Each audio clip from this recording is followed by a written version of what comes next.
Assalamualaikum warahmatullahi wabarakatuh.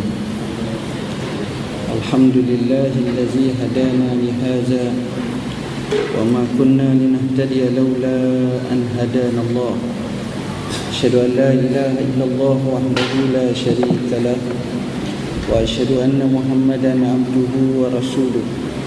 Allahumma salli wa sallim ala sayyidina Muhammad wa ala alihi wa sahbihi wa barik wa sallim, amma ba'd. Ashabul fadilah, tuan-tuan guru, para alim ulama, hadirin hadirat, muslimin muslimat yang dirahmati Allah sekalian. InsyaAllah pada hari ini kita bincang hikmah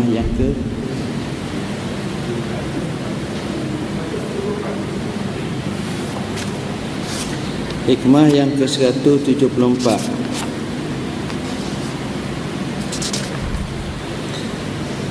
Bismillahirrahmanirrahim. Syekh Al-Buti rahimahullah berkata, manusia walau apa keadaan pun perlu berhajat kepada Allah Subhanahu wa ta'ala. Sesungguhnya kefakiran kepada Allah Subhanahu wa ta'ala dan wujudnya pada zati. Bagaimana mungkin dia tidak berharap kepada Allah pada sifat yang mendatang? Seterusnya Al-Imam Ibn Atta'illah Sakandari rahimahullah berkata, in aradta wurudal mawahib alaika sahihil fakra wal faqata ladaika innama sadaqatu lil fuqara. Jika kamu inginkan pemberian-pemberian kurniaan Allah kepadamu, maka sungguh-sungguhlah dalam membuktikan kehambaanmu, iaitu kemiskinan, keperluan dan kerendahanmu di hadapannya, kerana sesungguhnya sedekah itu untuk golongan fakir. Syarah hikmah. Benar berharap dan berhajat hanya kepada Allah Subhanahu wa ta'ala, maka akan layak mendapat kurniaannya. Firman Allah Ta'ala, ya ayyuhan nas antumul fuqara'u ilallah wallahu huwal ghaniyyul hamid.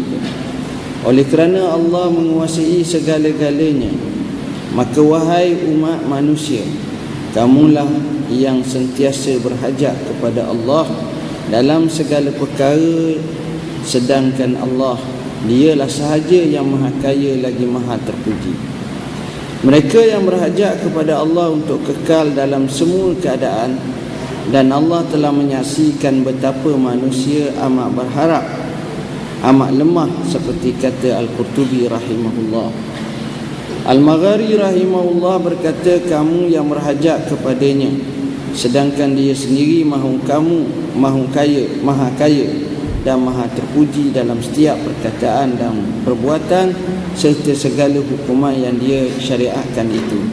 Kemudian Allah Subhanahu wa ta'ala menunjukkan betapa dirinya maha kaya dan maha sempurna. Syekh Abdul Hasan Asy-Syadzili rahimahullah berkata, wa tashihul ubudiyyati mulazimatul faqr wal ajz wal zulli wal dha'fi lillahi ta'ala. Dan tashih ubudiyah itu ialah bermulazamah dengan kefakiran, kelemahan, kehinaan dan kedhaifan kerana Allah Subhanahu wa ta'ala. Syekh Al-Buti rahimahullah berkata, sekalipun kamu kaya, sihat dan mempunyai harta yang banyak, maka jangan kamu lupa kefakiranmu dan kelemahanmu. Bayangkan yang kamu menjadi tetamu Allah dalam hidangan Tuhan yang maha rahmat. Bila-bila masa dia boleh mengusirmu menjadi lapar dan hina. Hadirin hadirat, muslimin muslimat yang dirahmati Allah, hikmah yang kita bincangkan pada hari ini ialah berkenaan dengan ramainya di kalangan kita mahu kelebihan daripada Tuhan. Ada orang nak supaya hatinya tenang, ada orang nak sebuah kebahagiaan, ada orang nak supaya Allah jadikan dia mendapat banyak irfan dan ma'rifah, ada orang nak dikurniakan hikmah daripada Allah Rabb al-Alamin. Jadi banyak perkara yang dia nak, yang dia dambakan, yang dia harapkan. yang mana rasaannya bahawa itulah sahaja Allah yang boleh bagi. Baik, apabila kita nak perkara-perkara yang kita sebut tadi, perkara yang lebih penting daripada yang kita nak ialah apakah kita telah menyempurnakan prasyarat untuk meraihnya. Ini masalahnya. Bila kita nak sesuatu daripada Tuhan, prasyarat yang Allah tetapkan itu sudah kita penuhinya, atau kita sebaliknya berlaku pengabaian yang sungguh-sungguh. Contoh, kita tanya anak kita, "Mak, mu nak berjaya ke?" "Nak, abah." "Nak berapa SPM?" 10A, abah. A1, abah. "Oh, bagusnya, mak." Tapi caranya tiap-tiap hari duk tengok TV, malam duk tengok TV. Ada masa boleh bersama kawan-kawan. Buku tak store Facebook. Orang store buku, dia store Facebook. Jadi tanjak nak berjaya tu, jawab dia payah. Mana kalau dia berjaya tu kena cek balik, tu kena silap aku, seolah-olah macam tu. Kenapa? Kerana sikapnya, sifatnya, prasyarat kejayaan tak wujud pada dia. Semua orang cakap macam tu. Siapa nak syurga? Saya. Siapa takut neraka? Saya. Tapi perangai macam tak nak syurga, perangai macam nak ke neraka. Jadi bila ini berlaku dalam kehidupan kita, maka kita katakan bahawa inilah yang menjadi masalah tribulasi yang cukup besar dalam kehidupan kita. Halangan, tak akan berjaya, tuan-tuan. Begitulah apa yang kita tengok. Berapa ramai orang bila dia mati, kita nak mati, kita tanya dia, "Hang ni nak mati dah?" Tengok sakit tu, ikut doktor kata 3 bulan lagi boleh hidup. Apa hang nak? Hang rasa hidup hang dalam masa 65 tahun, 75 tahun ni berjaya tak? Berat. Sisi aja 70 tahun hidup, tapi tidak mengisi 70 tahun itu untuk meraih pahala dan hasanah untuk mizan akhiratnya pada hari yang dinyatakan Allah, yauma la yanfa'u malun wala banun illa man atallaha biqalbin salim. Ini cabaran kepada kita. Inilah yang jadi masalah. Jadi pengarang Ibnu Athaillah Sakandari rahimahullah nak beri satu jawapan. Dah kalau nak berjaya, nak makrifah, nak hati khusyuk, nak dapat ketenangan, nak dapat kebahagiaan, nak mendapat keredaan Allah Rabbul Alamin, semuanya anda mahu. Persoalannya, bila anda nak semua perkara-perkara tersebut, macam mana caranya?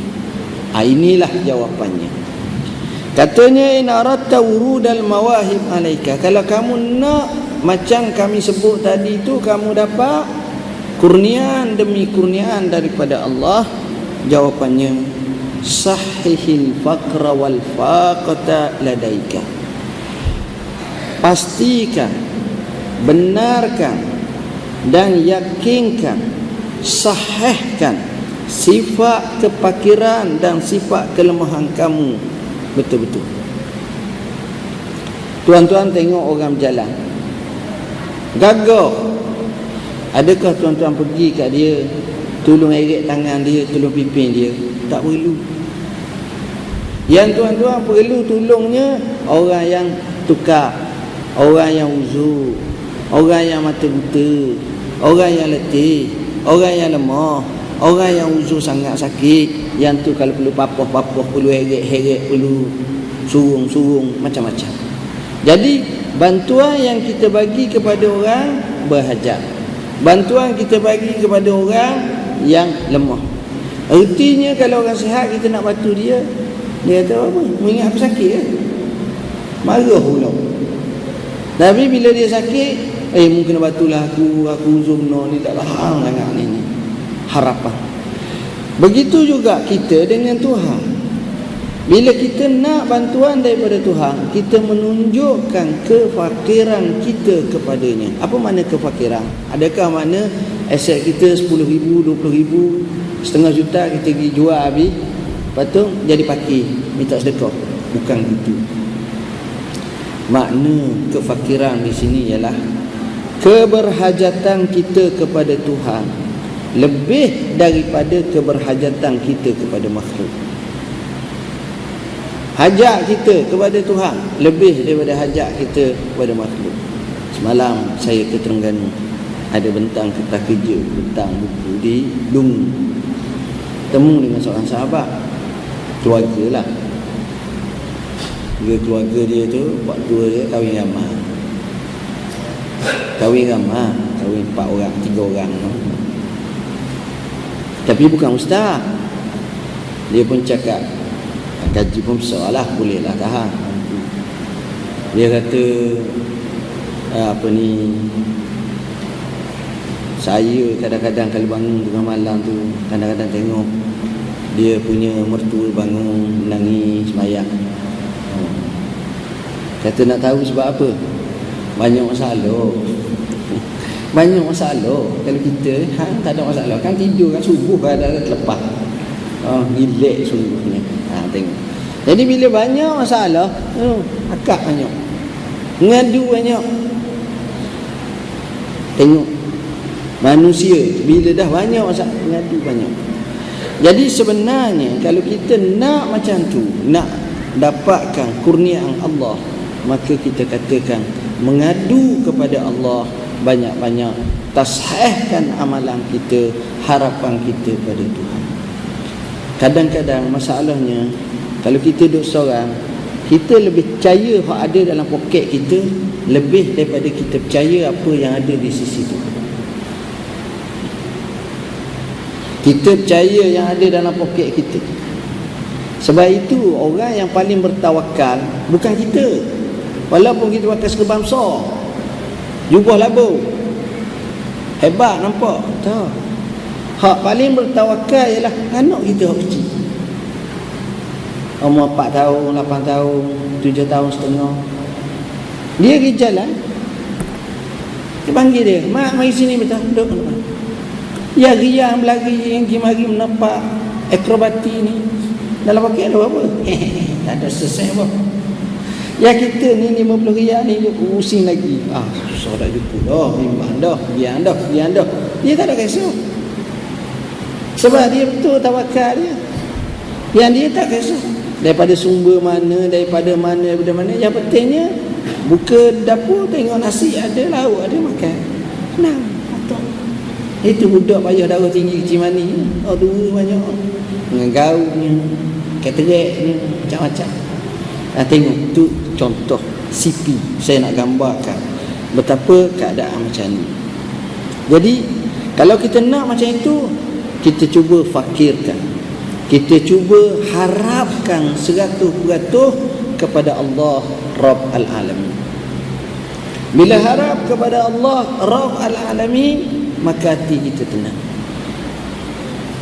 Dua keadaan. Seorang pemenang, seorang kena tawar. Sebagai contoh, seorang panglima tentera Islam yang hebat di abad ke-19 ni, kita tahu sejarah, kita selalu tengok dalam TV sebagai contoh filem almarhum Al-Syahid Umar Mukhtar. Contohlah cerita, banyak cerita dia. Tapi saya nak gambarkan satu ending akhir. Bila mana Jeneral Itali cakap dengan dia, Abi Dahmu, berat benar dah, kena takak dah ni, tak ada berapa satu.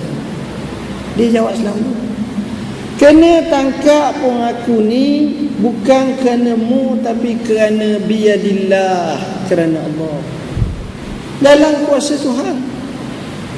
Kerja aku, muhimmatu aku, katakan, dan aku tak kisah aku mati pun, kerana akan bangkit daripada kematianku obor-obor perjuangan dari generasi demi generasi untuk mengalahkan kamu?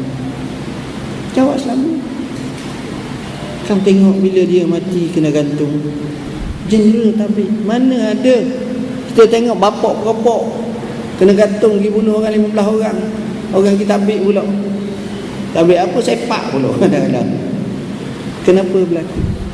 Kerana dia ada izzah. Sebab dia letak tangan Tuhan. Walaupun dia keadaan macam itu, tapi dia bahagia. Yang orang ni walaupun kita nampak dia menang, tapi dia serba salah.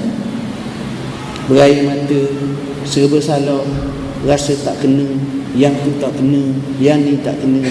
Tengok. Jadi rupa-rupanya tips yang baiknya macam ni. Sekarang kita tengok dalam kehidupan kita, kita selalu dengar banyak isu-isu yang tak selesai. Lepas satu-satu tak selesai. Yang ni tak selesai, yang tu tak selesai, yang ni tak selesai. Jadi kita buntu. Mana dia penyelesaiannya? Tak selesai. Tak selesai itu. Hatta kadang-kadang kita amat kesian bila kita tengok anak-anak muda, remaja. Masya Allah. Anak-anak muda yang bawa motor. Semalam saya tengok, Masya Allah, banyak yang motor. Ini tak ada kerja. Motor. Boleh lalu kot ni, dia lagi kot lain. Boleh letih boleh. Boleh pun kan ramah sangat, ambil ramah dia ni kat beribu dengan motor. Apa yang kita nak gambarkan ialah inilah yang jadi masalah. Inilah yang jadi masalah yang menyebabkan kadang-kadang tak tahu apa tujuan itu. Terkia-kia kita cari sebuah tujuan hidup. Sebenarnya tuan-tuan, dalam hidup kita ni, kita teramat banyak melakukan jenayah pembaziran masa. Jenayah ni jenayah yang besar. Dalam kehidupan kita, kita terlupa nak raih pahala Tuhan. Dalam kehidupan kita, kita terlupa nak dapat acara ibadat. Dalam kehidupan kita, kita rasa masa ibadat pun tak berapa dapat, masa tak ibadat lagilah tak dapat. Jadi kita sentiasa kesampingkan. Tak tahu. Saya ambil sebagai contoh. Ada satu buku saya baca semalam. Menarik. Buku tajuk lebih kurang hanya 10 minit. Orang Arab tu. Hanya 10 minit. Kita selalu dah cakap 10 minit je. Okey, 10 minit 10 minit. Hanya 10 minit. 10 minit ni berapa saat? 600 saat. Betul tak? Betul tak? Seminit 60 saat tak? Okey, 600 saat. Hanya 10 minit. Kita duduk belajar ni pun lebih dari 10 minit. Tapi oleh kerana kita tidak meletakkan agenda dalam hidup kita, maka 10 minit itu terbazir begitu saja. Itu 10 minit. Dia tak nak sebut panjang, dia nak sebut 20 minit, sejam, 2 jam, tak, dia nak ambil 10 minit je. Kalau orang Arab istanna syuaiyah, lahzah, ataupun macam-macam lah, intazir. Mana tunggu kejap. Gini 10 minit. Anak kita pula nanti dulu. Sekejap. Ni dekat nak habis dah. Sikit lagi. Itu seumpama zikiran yang menunjukkan bazir masanya. 10 minit. Hanya 10 minit. Lalu orang ni kata apa? Bayangkan 10 minit itu, jika sekiranya dia zikrullah, la ilaha illallah, dengan lafazan la ilaha illallah ni 2 saat. Kalau 10 minit tadi dapat 300 kali dah. Ni cakap bodoh je lah ni, cakap lebih kurang, bukan tepat sangat. Congok kasar. Congok kasar. Hanya 10 minit. Setiap hari sebelum keluar rumah, dia baca Quran. Dalam masa kurang 2 bulan dia khatam Quran. Tengok laju tu. Gagak ke tak gagak lah. Kalau macam okey, khatam 10 minit. Dengan hanya 10 minit, kalau kita ambil pandangan 1 minit 1 page muka surat, bermakna 10 minit 10 muka surat. Artinya kalau buku setebal dalam 200 muka surat, mungkin dalam 20 kali atau 20 hari, atau kepandailah dia buat 10 minit tu 4 kali sehari ke, dia akan khatam 10 minit. 10 minit sahaja itu. Ada seorang tu diminta oleh seorang sahabatnya untuk cek semuak buku. Dia ni orang hebat, alim. Jadi kawan ni minta tolong semak tasheh buku dia. Maka dia jawab sejujurnya, dia kata, minta maaf, saya sibuk, saya tak ada masa. Kemudian selepas daripada itu, temu lagi kawan dia minta lagi. Dia beri satu jawapan yang standard lah, macam tu. Dia sibuk, orang sibuk. Akhir sekali temu lagi kawan dia pun cakap yang sama. Dia pun beri alasan yang sama, alasan standard. Kawan dia cakap apa? Tengok. Kawan dia cakap, buka otak dia, buka dimensi dia. Kawan dia kata apa? Syekh, kalau anda sibuk sangat, tak apa. Tapi mungkin masa anda berada di traffic light, ni kita bukan bawa kereta lah, ada orang tukar bawa lah, ada ni orang besar tu. Anda boleh guna masa berhenti traffic light tu, anda boleh khatam, baru teringat. Kalau kita tengok kita ni duduk di Milai, duduk di Salak Tinggi, duduk di Sepang. Kalau kita rajin ke Kuala Lumpur, lalu ke highway lah, jangan highway belakang highway ni, biasa tak kita jam? Apa berlaku masa kita jam? Mengeluh, basa semua. Aku janji pukul 8.30. Lari baca. Dan itulah yang berlaku. Jam, traffic light, AES, dia rock, AES, rock block. Itu semua luar jangkauan. Ada seorang sahabat semalam cakap, saya tanya duduk mana? Shah Alam. Kerja mana? Kat Gombak, dekat Selayang. Dia kerja PTS. Berapa pergi jarak? Kalau tak jam start 20 minit, sampai 25 minit. Masuk lebuh raya NKVE DU sampai. Dah kalau jam, jam sama ni 2 jam. 2 jam. Yang ni 20 minit, ni 2 jam. Berapa bezanya? Dekat 100 minit pula. Rugi masa. Sebenarnya tak jadi masalah kalau duduk dalam tu pakat zikir. Ya nana dunia. Pakat zikir, pakat selawat atas Nabi sallallahu alaihi wasallam. Dengar orang ngaji Quran, CD Quran. Kan banyak. Jadi tu kesan. Pengabaian yang 10 minit ini, walaupun kita nampak tu nampak sikit, tapi bila kita kumpul jumlahnya, ia cukup besar, tuan-tuan. sehingga mengambil masa kita mungkin dalam kehidupan kita 1/10 daripada kehidupan kita. Nampak 10 minit je. Dah kita sebut 10 minit itu bukan sekali sehari, 8 kali sehari, dah 80 minit. Tunggu betul 10 minit. Tunggu betul 10 minit. Tengok. Jadi ini pembaziran. Sebab itu kadang-kadang inilah yang melambatkan, yang menyebabkan kita tak, sahabat-sahabat kita, masyarakat kita, mak pok sebagai contoh kita lah. Apa makna anak kita berjaya?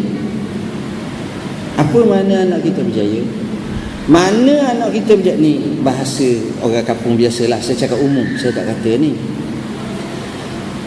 Mana bagi orang Melayu, bagi orang kita, orang Islam, mak pok ni, dia kata anak kita berjaya ialah anak kita masuk universiti, anak kita tamat belajar, anak kita selepas masuk universiti, selepas tamat belajar, anak kita ni grad, lepas tu anak kita dapat kerja, dapat 41, lepas tu boleh kerja, dapat gaji, beri kat kita 100 riyal sebulan, dapat menikah, dapat buat loan, beli kereta, beli rumah, anak kita berjaya. Tu istilah kita. Okey tu, berjaya tu. Ada duk mengisah benda contohnya. Tak tentu kara. Okey.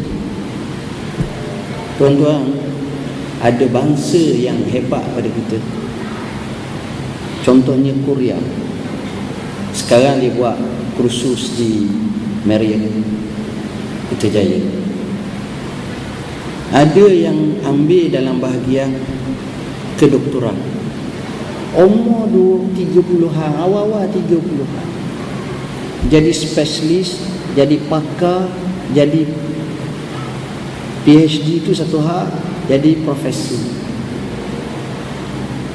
Tengok, kita tua mati dah dapat profesor, Prof Madia semua. PM tu Prof Madia, bukan Perdana Menteri. PM ni okey dah tu. Okey dah tu. Sebab statik. Ya kawan ni tengok. Sebab itu kita bak ni kena buka macam tu anak-anak kita. Boleh ke depan. Jangan jadi pemain amatur je. Saya tengok pengulas bola, ada cerita bab Malaysia. Kawan ni pergi ambil hak luar negara, nengung hak Malaysia ni. Jangan kiah itu kata dia. Kita hak main kita je. Tengok tu. Nak dalam kotak kita. Melawang sama-sama sedih. Gitu je.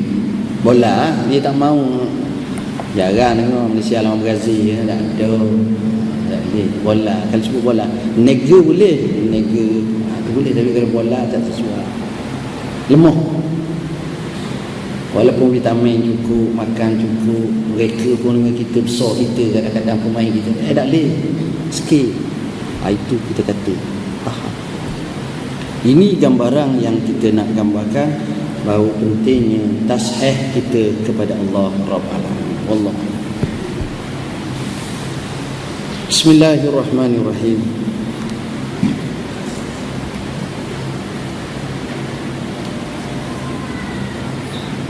Ada yang ke berapa?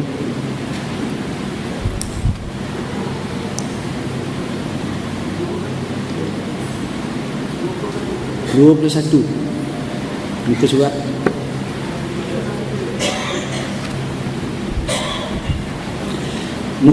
Hadis yang ke-21. Bismillahirrahmanirrahim. Tanda-tanda berlakunya kiamat. Rasulullah sallallahu alaihi wasallam bersabda, la taqumus sa'atu hatta yuqbada al-ilmu wa taksura zalazilu wa yataqaraba az-zamanu wa tazhara al-fitanu wa yaksura al-harju wa huwa al-qatl hatta yaksura fikumul mal fayafid.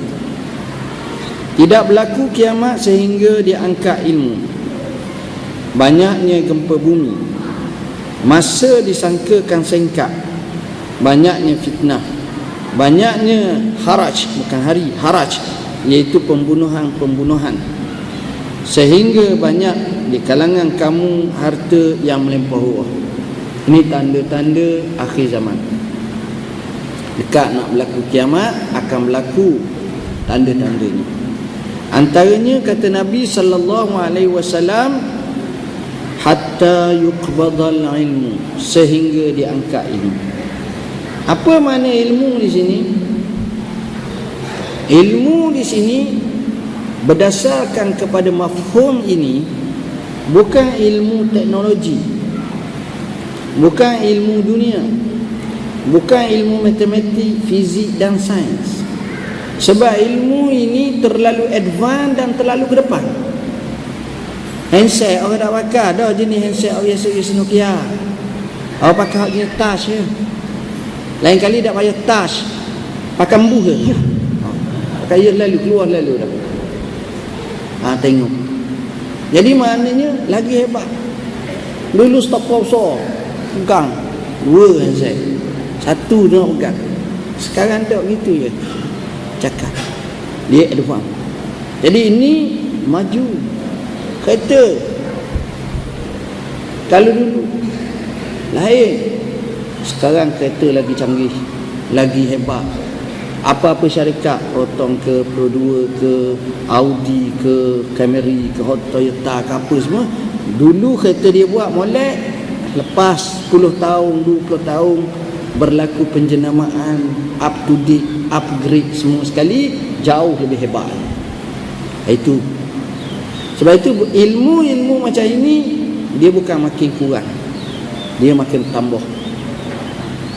Ilmu-ilmu macam ni, ilmu macam ni banyak. Tapi maksud diangkat ilmu di sini, ilmu akhirat, ilmu agama. Kita panggil ustaz baru balik ngajar baru ni, tanya nak temu duga ni, ustaz mana ni? Usin mana? UM, Azhar, UIA dan sebagainya. Mengaji benda mak? Tanya.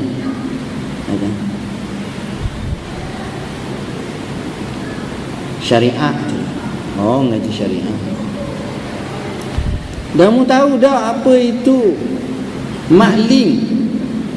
Warna pelik sangat kami ustaz. Main lindang ke ling apa? Ling congwe. Tengok. Bukan bidang. Sebab benda tu aku syariat. Baiklah. Apa makna adillatul tasyri'? Ustaz tanya belik-belik lama. Kita dah belajar tu ustaz. Mukarrar cikgu dah mengajar 4 tahun dah mengajar. Tengok.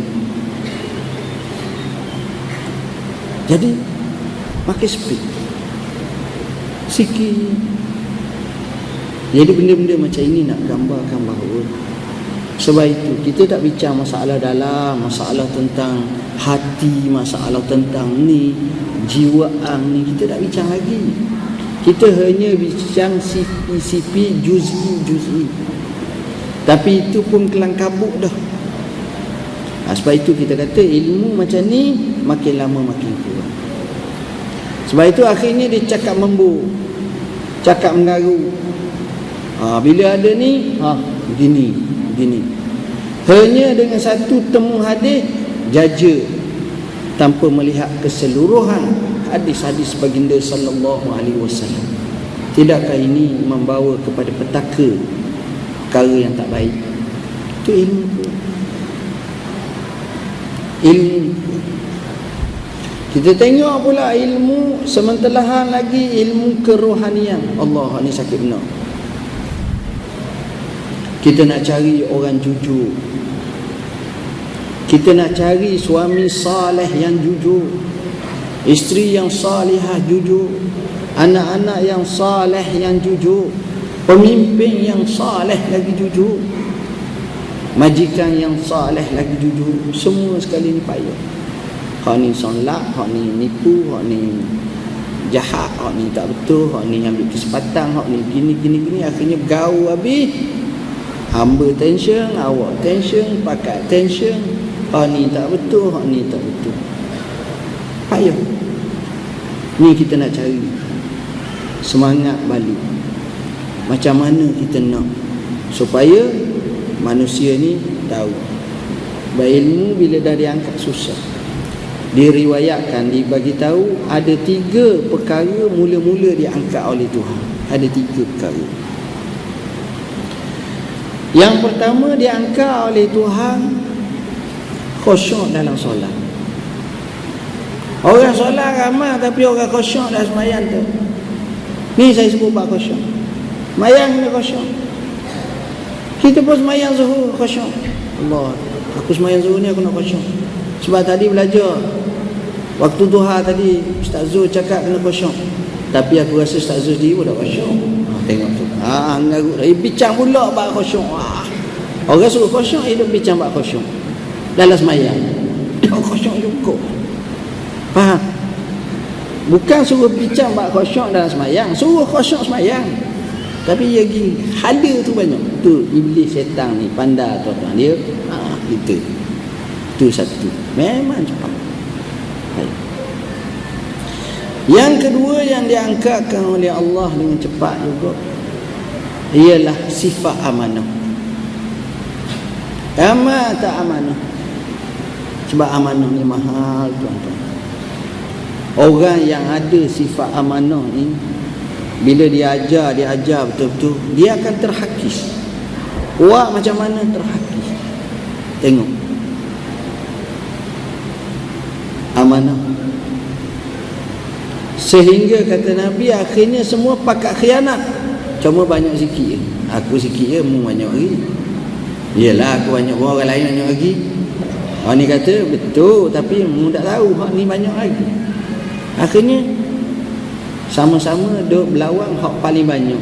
Bukan masalah nak buang amanah, nak masuk amanah. Tengok amanah ni. Yang ketiga antara ilmu ataupun perkara yang mula diangkat oleh Tuhan ialah pembahagian pesaka faraid. Nabi SAW menyatakan ta'allamul faraida wa'allimuhan nas fa innahu awwalu ilmin yuqbadu atau kama qala. Belajarlah ilmu faraid dan ajarlah kepada masyarakat orang ramai, kerana dia antara ilmu yang awal-awal diangkat. Kita dah tahu tu faraid, bagi sama rata lah. Jadi sebenarnya hak sebenarnya faraid, hati akan tenang. Soal selepas bagi dah nak sama rata tak apa lah. Tapi mula-mula dengan faraid. Jadi ilmu ni satu hal diangkat mula-mula oleh Allah Subhanahu wa taala. Itu kena belajar betul-betul. Ajak majlis ilmu ni memang kena sentiasa disuburkan dari semasa ke semasa. Wa taksuruz zalazil, banyaknya gempa bumi. Bila sebut gempa bumi ni, kita bukan kata gempa bumi je. Kita sebut segala bencana besar-besar, termasuk tsunami kalau sekarang ni, termasuk gunung berapi, termasuk apa lagi. Ini dia pada banyak sangat. Bukan dia kata berlakunya gempa bumi, dia kata banyaknya berlaku gempa bumi. Maknanya bala tu banyak sangat, tak tertahan kita pas satu-satu pak mana pula ni.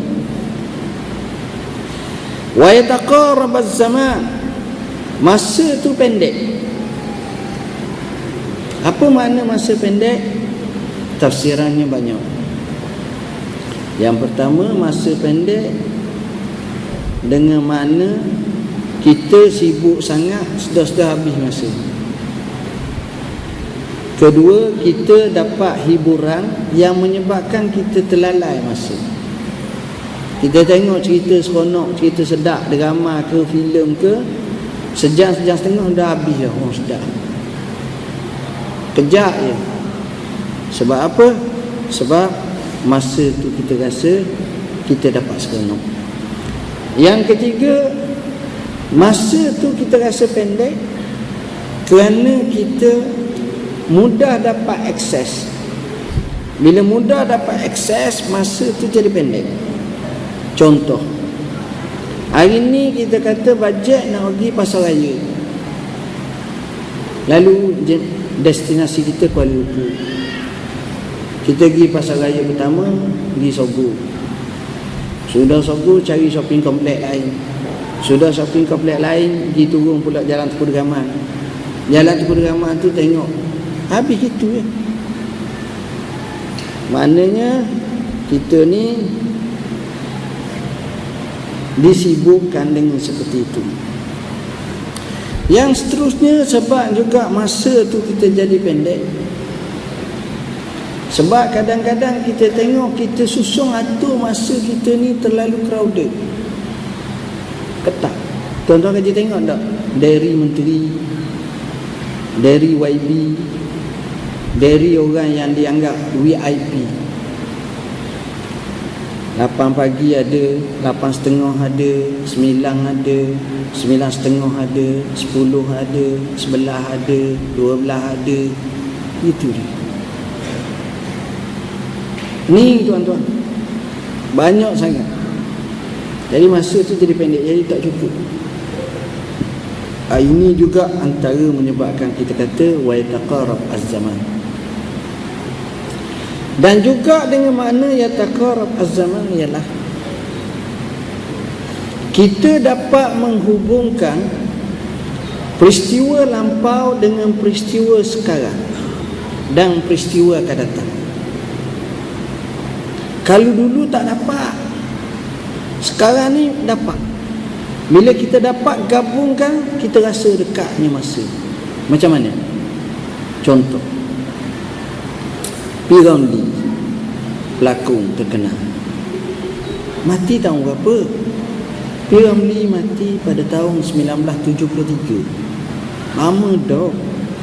1973 dia mati, P. Ramlee, dalam usia hampir 45 tahun. Muda, mati muda. Aziz tu hati ada. Ni dia mati. Jadi kalau 73, sekarang berapa? Dia kurang-kurang dah 5 tahun sebelum mati tu tak berlakon dah. Tak apa suruh dah masa tu. Ibarat sekarang ni 2013, 2014, dah hampir 40 tahun. 40 tahun. Tapi 40 tahun dia tak ada, oleh kerana di kita semula tiap-tiap waktu, Astronya, TV3, TV1, TV ni duk siar cerita dia, rasa dekat. Anak kita hak tadika umur 8 tahun, umur 6 tahun, 4 tahun, 5 tahun ni kenal film ni. Dekat. Masa seolah-olah rasa macam dia hidup lagi dengan keletah dia, berlakon cerita labu-labi, macam-macam lah cerita kisah-kisah. Dia rasa dekat. Kawan tu mati lama dah. Ibarat kalau orang kata kat saya di kubur acur habis dah kubur. Dia rasa dekat. Kita dengar pula kisah perang Jepun. Lama kata tahun 1945. Daripada 1943, 42, 41, 1, 2, 3, 4, kat 5 baru selesai. 3 tahun lebih. Dah selama. Tapi bila kita temu ada atuk yang umurnya 85 tahun, yang dia cerita balik pengalaman dia tu kena lari kejar di pok-pok ni. Dia ingat hari kata dia kena kejar aib abah dia, lari ke main masuk dalam duri nibung. Ala masuk tu boleh, bila Jepun keluar lari, nak keluar tak boleh. Kena ambil apa nama ni, parang, takut sakok duri nibung. Masa masuk tak tahu macam mana magic boleh masuk. Itulah pelik cerita hok pelik-pelik. Jadi bila dia cerita kepada generasi seterusnya, jadi kita rasa hampir dekat. Banyak macam baru sangat lah. Baru sangat lah. Jadi itu masa dengan teknologi mutaakhir ni. Kadang-kadang kita boleh tengok hak yang lama, hak 100 tahun lepas peristiwa, kita rasa dekat. Macam Mekah, kalau kajian tuan-tuan tengok Mekah, sejarah Mekah lama dah.